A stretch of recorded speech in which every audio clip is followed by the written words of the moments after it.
So in English, how you feeling? I can't tell you how I'm feeling. She sucked the he or she sucked the life out of me and stuff.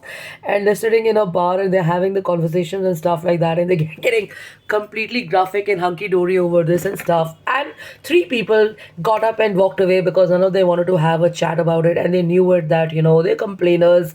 There are people who have issues and stuff like that, and why would they spend their energy and time listening to this? They've come to a club or they're hanging around somewhere to have a blast and to have a good time, and then you end up having a conversation repeatedly about illness or about acne stuff or about relationship stuff or whatever. Okay, so the author is saying that you may have sympathy for certain people, but you're not realizing that by talking about it repetitively, you're actually allowing the other person also to drag you down, and they're reinforcing their own suffering onto you and stuff. So talking about pain and discomfort will only bring about more of the same, and will actually encourage everybody around them to even think about it.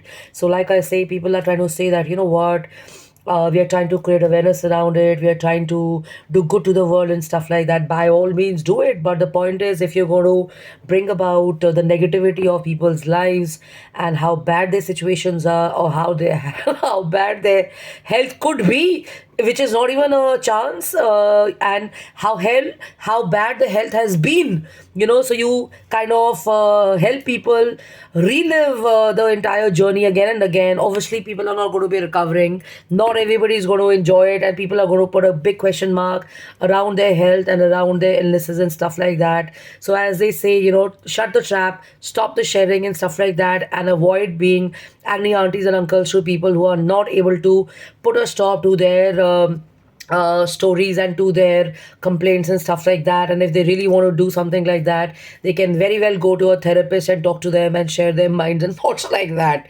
So in the club, it was really hilarious. So the guy who had 104 degrees fever is pretty relatable, because there was a gentleman who I think had some issues about 2 years back or whatever, but after he had a few drinks, he was back on the same trip.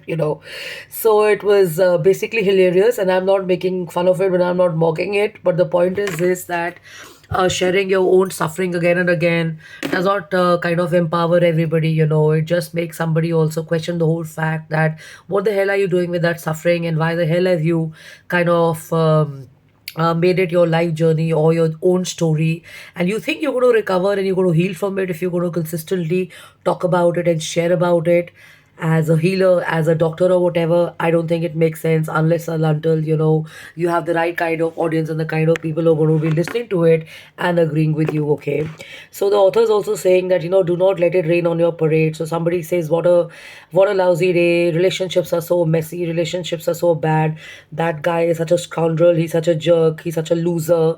But the point is this is their narrative and this is their version, and the guy may be a great guy or whatever. And when somebody says, hey, you know what, it's such a lousy day and it's wet out here and I'm not having any fun, you could turn around and say, hey, you know what, it's a great day. I think, buddy, it's the sun is out and everything looks good. And I think the guy you're talking about or the woman you're talking about, you had an experience, but it doesn't mean that we're going to have the same experience and the same outlook towards you.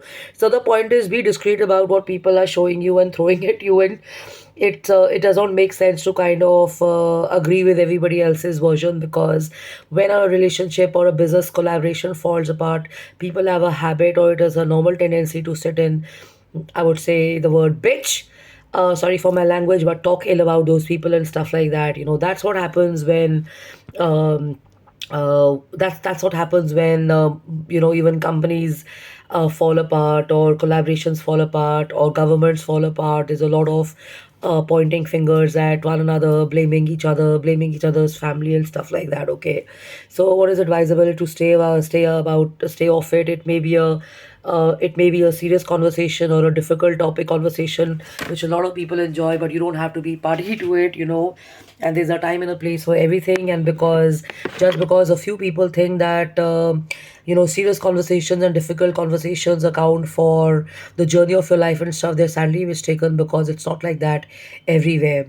And believe me, you have to be in better environments and better circles and stuff to stop harping and talking about health issues and concerns like that, because there's so much more. And I've given an example to you yesterday, that I was speaking with a 80 85 or 87-year-old senior yesterday from the Air Force, and there was another person who's been with the IFS. He's traveled all across the world and stuff. So when we were having a chat, we were having a talk on usual useful stuff and good stuff. That's going to be helpful for all of us, and that is what is going to make me look forward.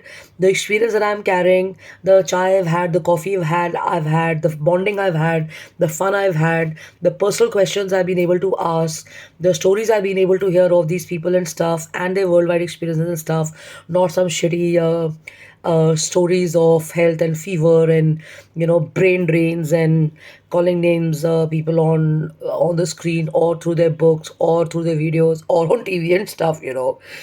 So change the narrative and allowing somebody else's suffering to become your suffering makes no sense. There are a lot of better things in this world and stuff, and there is a time and a place for everything. And if you think you want to make somebody else's problems your problems, well, then God save you, man. You will not be looking at peace, but you're going to be looking at constant idiotic and serious conversations at home and stuff like that. And your house is not a place or a war zone or a battlefield where you bring the world's problems onto your beds or onto your tables or onto your drawing rooms and stuff like that. It's once in a while, all right, but otherwise, you're supposed to stay light, enjoy, have celebrations, go out, travel, explore, have food, read good books, read good music, be in fitness, look after animals, be in healthier relationships and stuff. Maybe fall in love, have new relationships, form some positive habits, travel across the world and stuff.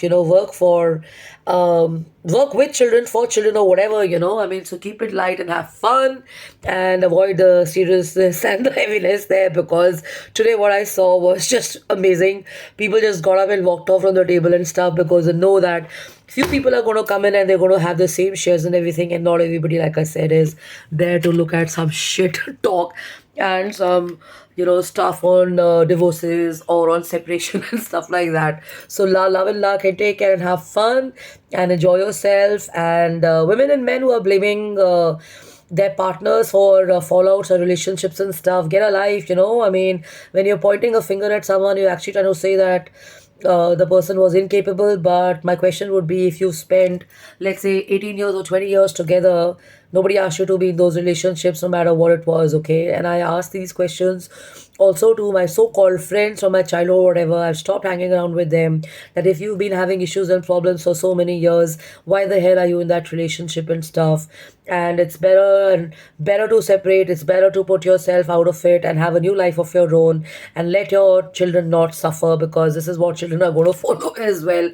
And if you want to safeguard your children, and if you want to really give them peace and space, stuff like that, stop making stories out of your love life or your relationships and stuff, because like I've shared this before, only a few people knew it, only one part of the city knew about it, but now the whole world knows about it, the whole world talks about it. And that's actually, in a way, unfair on children and stuff, because it's also unnecessary stress many a times on those children. I've seen my childhood and my family friends, children sit in their rooms and say, you know what, we don't believe in God because our parents are going to go through a separation or whatever.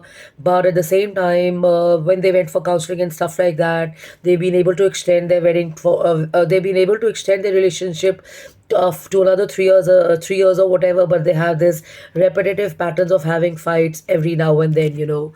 So please, if you really love your children, I don't think they deserve to see this. And if you really want to fight with them, do it like sensible adults in some other space, and stop spilling the beans on social media and stuff like that, because you actually become the talk of the town and of the world and stuff like that. And like I've said this, people like me can see through the bullshit pretty easy. So they used to say that divorces are supposed to be personal, but then I mean, if you've been celebrities, if you've been whatever, Miss India, Miss Delhi or whatever, and you made a joke out of your marriage, and you're still being sponsored by your husband or your wives or whatever, it's a big question on your own identity than on the man or the woman. Think about it. Have fun, have a blast, enjoy yourself, and seriously, take it easy, stay light, have some chai, have some coffee, stay merry, enjoy. The world has such amazing things to offer. Tomorrow, when I'm back at work and stuff, I'm so confident and sure I'll have better things to talk about and stuff. And many of those people who are doing their TRP shares and stuff like that, okay?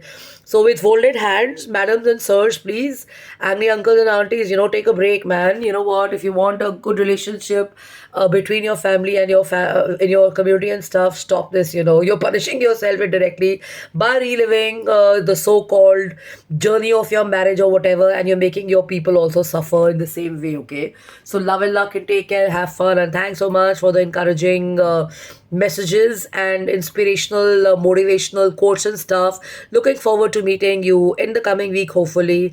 Stay safe, stay merry, have a Bacardi or have a Bloody Mary, or best is to have a brandy and enjoy yourself and take rest, okay? So, love and luck and take care, have fun, bye bye, cheers.